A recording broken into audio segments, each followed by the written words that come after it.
अस्सलाम वालेकुम viewers, welcome to students platform. Viewers, आज हम पढ़ेंगे MGT ट्रिपल वन के लेसन नंबर 7 को। तो आइए स्टार्ट करते हैं।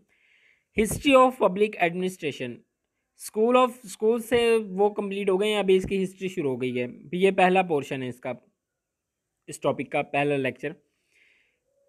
इसके अंदर हम स्टार्ट करेंगे यहाँ से, पब्लिक एडमिनिस्ट्रेशन इन सब कॉन्टिनेंट से। तो आइए देखते हैं।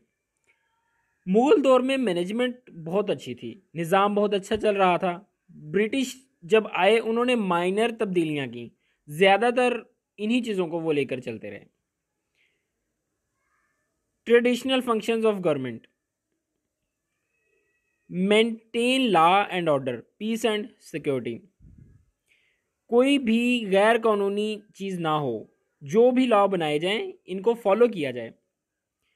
टैक्स कलेक्शन बिल्कुल सही तरीके से होना चाहिए, प्रॉपर एक हिसाब होना चाहिए। डिफेंस गवर्नमेंट की रिस्पॉन्सिबिलिटी है एक्सटर्नल थ्रेट्स से, और गवर्नमेंट जो कंट्री है उसकी हिफाजत करे। Maintenance of mint, government have to supply currency and coins. आगे आ गया जी Indus valley civilisation. Indus valley civilisation दो सिविलाइजेशन थी, मोहनजोदड़ो और हड़प्पा। वेल सिविलाइज्ड थी, यहाँ पर रोड्स बनी हुई थी, सेवरेज का निज़ाम अच्छा था, इंडो से बने हुए घर थे। हड़प्पा में अनाज को पैसों के तौर पर इस्तेमाल किया जाता था, और यहाँ पर टैक्स कलेक्शन का भी एक प्रॉपर निज़ाम था। आगे मौर्य एम्पायर के बारे में बता रहा है, उसके कुछ पॉइंट्स हैं। उसने जो है गवर्नमेंट एम्प्लॉयज़ को तीन में डिवाइड किया था, तीन कैटेगरीज में। उसको देख लेते हैं।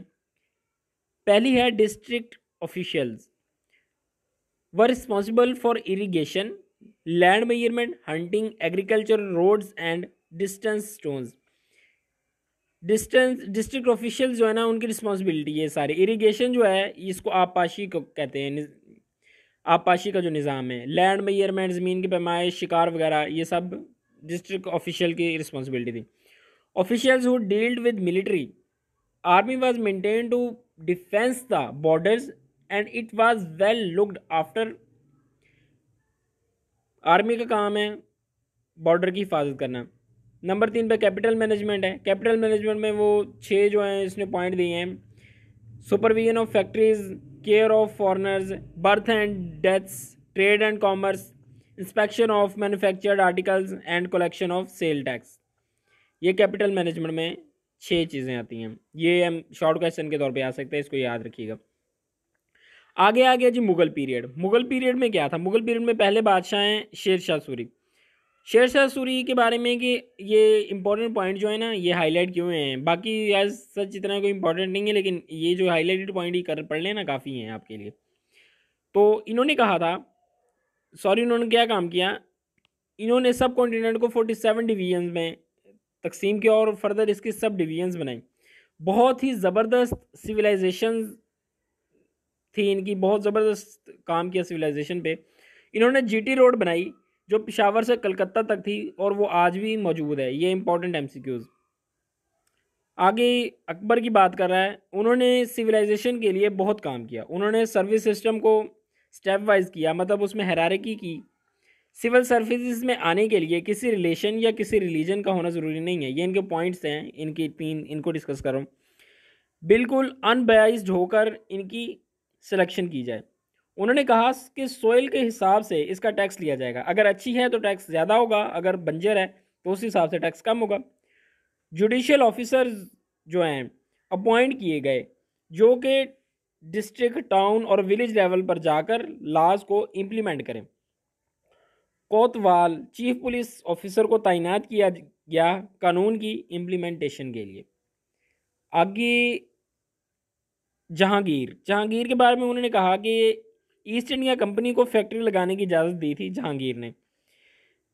जब उन्हें एक बीमारी लाहक हो गई थी, तो जिसका इलाज जो है ईस्ट इंडिया कंपनी के डॉक्टर ने किया था। ईस्ट इंडिया ने उनको इलाज किया, जिसकी वजह से उन्होंने इंप्रेस होकर उनको कंपनी लगाने की इजाज़त दी। आखिरी टॉपिक जो है वो ब्रिटिश पीरियड है। इसके अंदर क्या कह रहा है? ब्रिटिश पीरियड में कह रहा है कि ये रीडिंग करते हैं हाईलाइटेड पॉइंट को। The regulating act 1773 was passed by British Parliament granting the British government powers to regulate the affairs of government of company in India.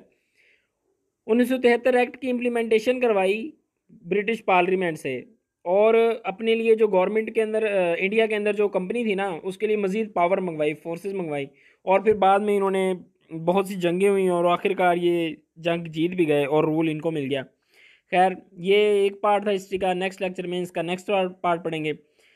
उम्मीद करता हूँ आप लोगों को समझ आ गई होगी। इंशाल्लाह ताला मिलते हैं नेक्स्ट लेक्चर में। टिल देन टेक केयर, अल्लाह हाफिज़।